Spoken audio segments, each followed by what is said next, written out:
I am a nerd. I am not a geek. I am a nerd. And what's the difference? You're probably asking, what's the difference? Actually, I have a Venn diagram to show you the difference. I'm one of the few comics working in Venn diagrams. It takes three things to be a nerd. You have to be smart, socially awkward, and obsessed. All three of those things, and you are, in fact, a nerd. Geeks, on the other hand, they really are just smart and obsessed, because they're like into comic books, comic book geeks, Star Trek geeks. They get dressed up, they do cosplay, they go out and they intermingle. Not nerds. We stay at home and don't do anything. We text and email. That's about it. Now, if you're smart and socially awkward, you're a dork.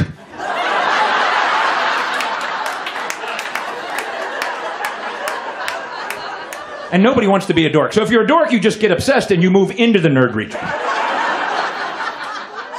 That's smart. And if you're socially awkward and obsessed, you're a stalker.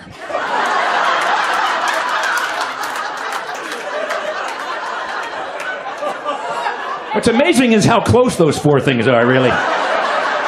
It's a short walk between these. So these are my tech peeves. These are things that annoy me because it's 2016. Let's fix this stuff already. These are not the big things. These are little bitty things that should be able to be true. The first one, why is printer ink so damn expensive? It is the most expensive liquid on the planet. Standard black ink is 70 cents per milliliter. You know what that is in dollars per gallon? $16,218 per gallon. Oh my God. Do not paint your house in magenta. It'll be very expensive.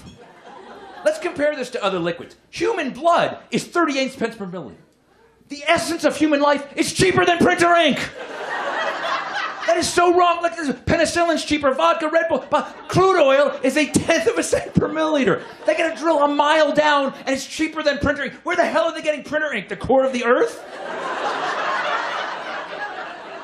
Why is it so expensive? And when I saw this, my very first thought was, screw them. From now on, I'm printing in blood. That's what I'm doing. I just got an IV right from my arm, right to the back of the printer. See? I'm a little bit woozy, but I am saving a crap load of money. I have 3 cartridges, A, B, and O. And with O, you can print anything. It's amazing. That's a hard joke right there. Thank you for getting it. Why is it every time I go to plug in a USB device, it's upside down? Isn't that amazing? Every time it's upside down. 50% of the time, it should be right side up, and it never is. And sometimes I stop myself. I'm like, wait, it's going to be upside down. I turn it, still upside down. I had it, and I turned it. I can't believe I had it for once. I studied it. It is actually upside down 78% of the time. It's correct 3% of the time, and it's upside down either way 19% of the time. It actually reconfigures. It turns when you turn. There's a gyroscope in there. This is very much an information age phenomenon. My sister wants to be a computer security expert. This is the hot job, man. Everyone wants to be because security is so important. Well, there's 2 career paths my sister can take. Right now, path 1, she's a forensic analyst. Someday she hopes to be a forensic lab director, and then a chief security official, and then a highly paid security consultant. She'd make like millions of dollars. She figures that'll take about 20 years. That's path 1. Then there's path 2 she's considering. Over path 2. There's a hacker, criminal, convict, highly paid security consultant. That'll take you about 2 years. 14 months with good behavior. How the hell does that happen? Life has got so different. We don't realize how fast life has changed sometimes. I found this survey in USA Today. They asked people, what's the first thing you do when you get out of bed in the morning? That was this year. 34% of people said read email, 23% check weather, 20% post to social media, 17% read news, 6% check markets. If you asked the same question in 1986, 30 years ago, what's the first thing you do when you get out of bed in the morning? 97% of people would say, I pee.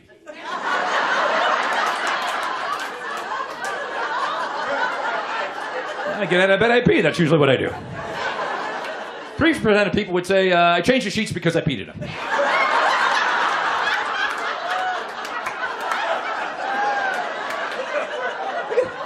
How different of a world. Look at this generation, not even stopping to pee anymore. I got stuff to do. I don't have time to pee.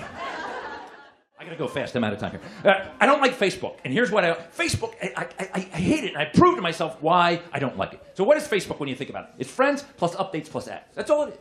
Now, as you update more and more about crap, none of us wants to hear it. Going for a walk. It's a beautiful day. Too much cinnamon on my latte. Sad face.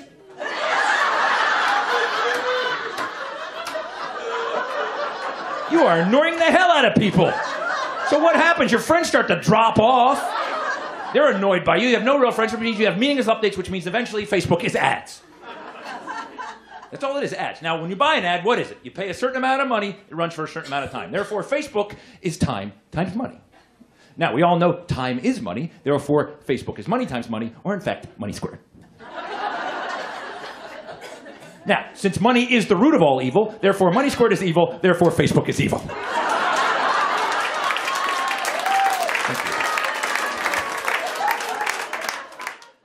Now, my wife, one of the things for years she complained I didn't want to go shopping with her. You don't want to go shopping? You want to hang out with me? You don't spend time with me. I'm like, I can't go shopping with you. I can't. I don't shop like you. I get weak. My knees buckle. You shop for days. You take supplies. It's ridiculous. And she goes, no, you just don't want to hang out. No, and I couldn't prove to her how differently I shop because she can't be with me when she's not with me. So I got a GPS tracking unit and I tracked our shopping trips separately. To show her how she shops versus how I shop.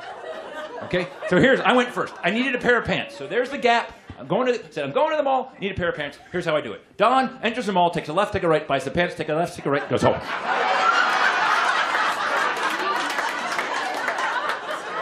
It takes me 6 minutes and costs me $33. That's it. I am done shopping for 2016. I got the pants, I'm good. Here's my wife, same thing. This is Laura. Laura says, I need to buy a pair of pants. I'm going to the mall. Here's how Laura does it. Laura walks in the mall. There she is.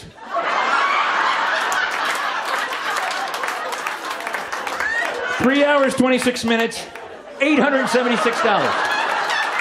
And look, she never got to the Gap. Look. She's got to go back tomorrow. I don't know how many times she said to me, oh, I went to the mall and I forgot to buy my pants. Oh, dopey me. So I've been doing this chart for a while, and my wife finally got back to me. She's a very smart lady, my wife, and she said, you know, you're not asking yourself the right question on that mall chart, mister. Ask yourself, who's the more efficient shopper? In a cost per minute basis, you, Don, spent $33 in 6 minutes. That's a cost per minute of $5.50 per minute. I, Laura, spent $876 in 206 minutes. That's a cost per minute of $4.25. I kicked your ass.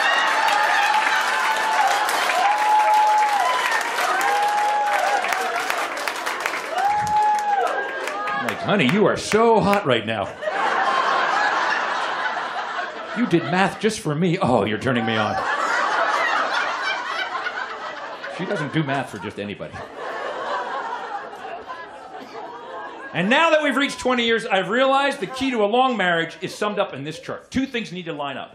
Your spouse's looks and your vision need to decay at exactly the same rate. That is a beautiful thing right there. Because you always look the same to each other. You can totally be honest. I'm like, honey, you're as beautiful as the day I met you. Oh, I'm sorry, you're over there? You're as beautiful as the day I met you.